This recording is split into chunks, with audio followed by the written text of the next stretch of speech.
All right, hello, this is Jeff Scott, and what I've decided to do is to go back and the lectures that I've been giving, or the talks, whatever you want to call them, that I've been giving at Data Dimensions. Not everybody's been able to go to all of them, so I've decided to tape them and put them out on my YouTube channel. So the first one here is, notice it's from the book Writing Secure Code, second edition, and this is a URL for the book. Okay? So I don't want to sit and read PowerPoints to you, but what I'd like to do would be to come back and for lack of better words, just kind of summarize what's in here. Probably take about 15 minutes or so. All right? So what do we strive for always? We strive for secure products. You can see the things that are in here. What you want is you want a product that's not only secure, but one that your customer believes is secure. One that can be proven to be secure. Now, with that said, no software is perfect. Software is not built in a vacuum. So there are always people trying to get into certain sites just to see what kind of havoc they can wreak and what they can do. All right? So, like I said, a secure vulnerability, notice a flaw in the product. No one that I know of, no programmer ever tries to put flaws in their product, but they are there because that's part of what it is with being human. What you don't want to do is you don't want to allow to put a vulnerability that's in there that is so gross or so bad that if an attacker would find it, they could turn it into an exploit where they would take over the machine or do whatever. All right? And as it says here, we live in a world where, as long as your machine's connected to the internet or potentially connected to the internet, all right, you need secure systems. As it says, the internet is a hostile environment. Notice the bottom line. Assume your code will run in the most hostile of environments. Design, write, test code accordingly. Secure systems are quality systems. They're built with security baked in from the start, as opposed to, as it says there, as opposed to an afterthought. That will give you a better relationship with your customer. You'll have less problems. The problems that you do have typically won't be as hard to find or as hard to fix. So you can't have quality without security.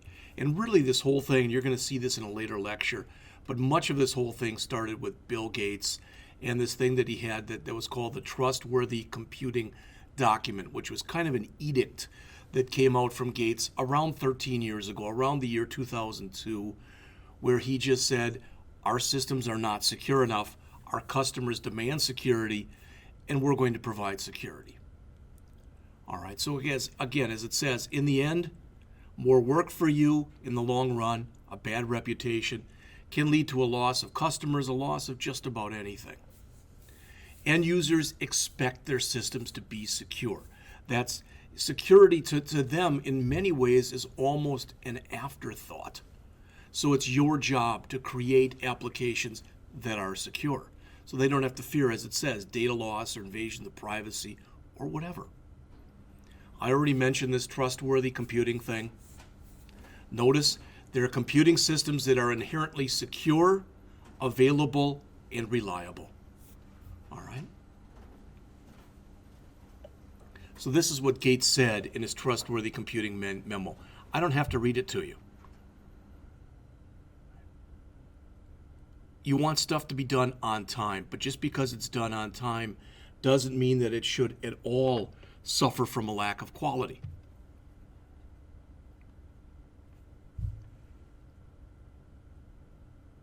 Security models should be easy for developers to understand and build into their applications.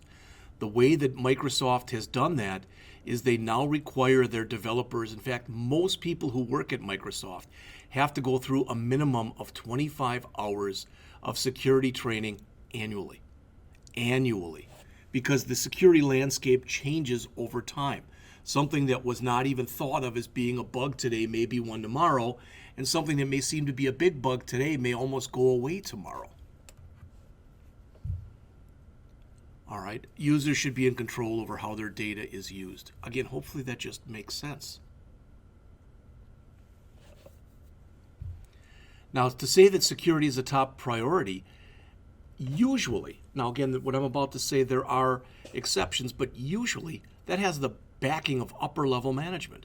I know what Data Dimensions it does. You've hired a chief information security officer. All right? Again, if you don't do it, your competitors will. As mentioned previously, perfect software, it's like jumbo shrimp. It's an oxymoron. Just like perfect security. All right? I mentioned this story right here, and years ago, Doug Tabbitt had a young lady who raised her hand at the beginning of a class and said, I just bought a new computer, and I was wondering how I can make sure that it's really, really secure. And Doug, in his own glib way, said, make sure it's never turned on. He said, well, that's not going to work. I have to turn it on. He said, fine, make sure you never hook it up to the internet. She said, well, I bought it so that I could hook it up to the internet and use it for email and checking out Google, going to sites, etc. Then he said, then your system will never be totally secure. So if you drew a big circle on the screen right here and wrote quality in the middle of it, and then somewhere in that big circle you put another circle and you wrote security in that, it would show that security is inside of quality. It's a subset of quality. All right, notice a product that is not secure is inferior.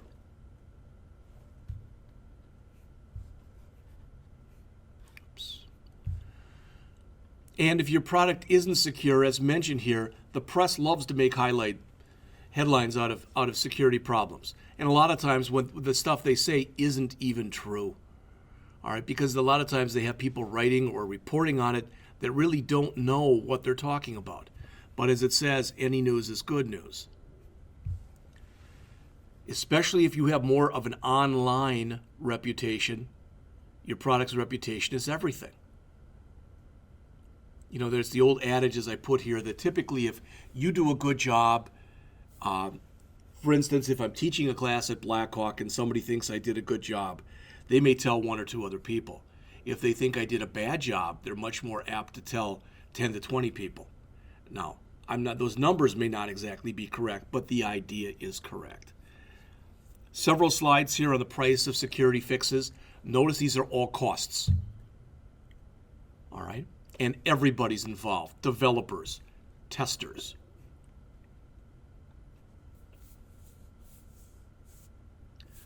Web developers, technical people or technical writers who have to update the support documentation. PR people, networking people, the customers themselves. The potential cost of lost revenue, that's a hard one because typically that's a guesstimate, as they say, because you're not sure exactly how much money you're going to lose.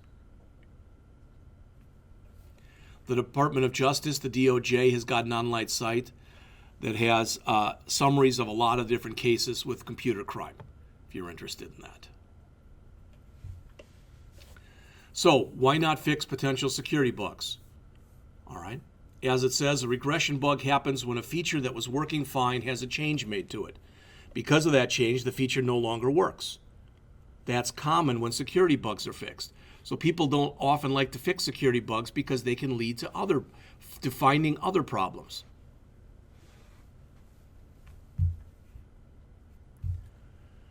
Now, as it says here, the good news about this is typically, convincing developers, designers, and testers security is important. It's a no-brainer. All right? And most people, when they're given the right tool set, the right mental, programmatic, etc. tool set, want to build security into the system from the get-go. Microsoft recommends that you have a security evangelist at your place. Well, considering the fact that you've got a chief information security officer, and as mentioned here, that's a C-level executive for chief, I think that fits the bill. These are things Microsoft says that a security evangelist can have and should have. You can read them yourselves. I think the second one is particularly important. A deep and broad range of security knowledge. Part of the problem with education today, and I'm as guilty of it as anyone else, is we have a tendency we want to disperse so much information to our students that in many ways that we become miles wide and inches deep. So we try to cover a wide range and a wide depth of coverage, different security issues, but the breadth of coverage really isn't there. So they learn a little bit about a lot of things as opposed to a lot about a few things.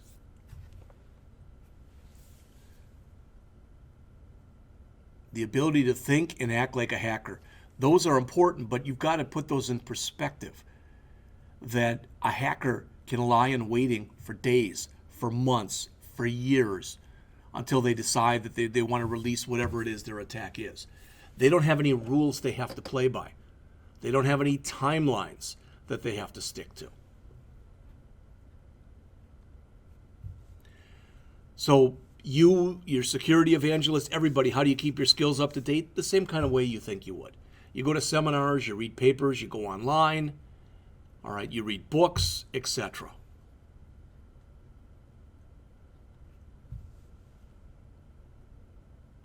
Once software is installed on a computer, it's in a constant state of defense.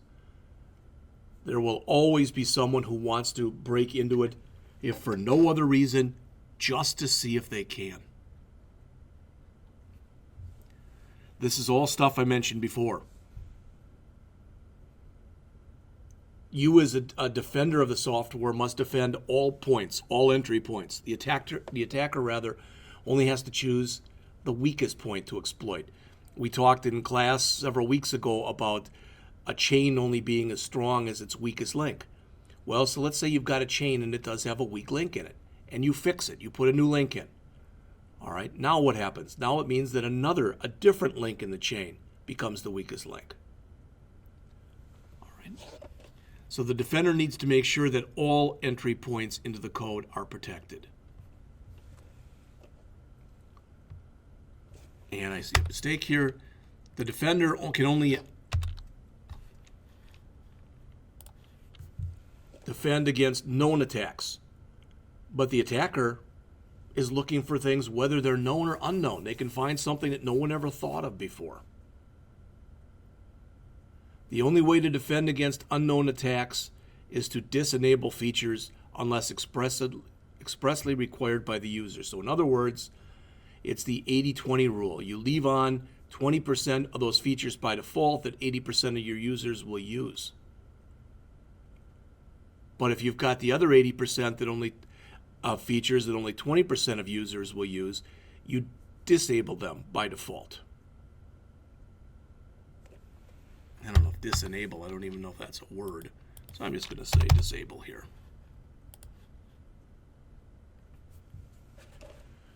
Again, you as a defender must be ever vigilant. You must be on your guard 24/7, 365. The attacker strikes whenever he, she, they feel like it. They lie in waiting.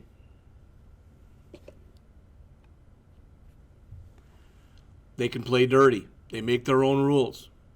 They can use any tools at their disposal and even come up with their own tools.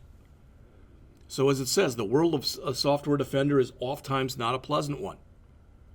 They're constantly trying to build apps, be vigilant, and do what's right, but in many ways, attackers have the upper hand. As it says, insecure software will quickly be defeated and exploited.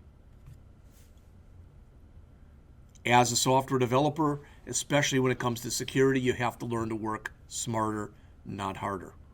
Notice here, security is different from other aspects of computing. Few people outside of developers ever consider issues that are security related. And that's it.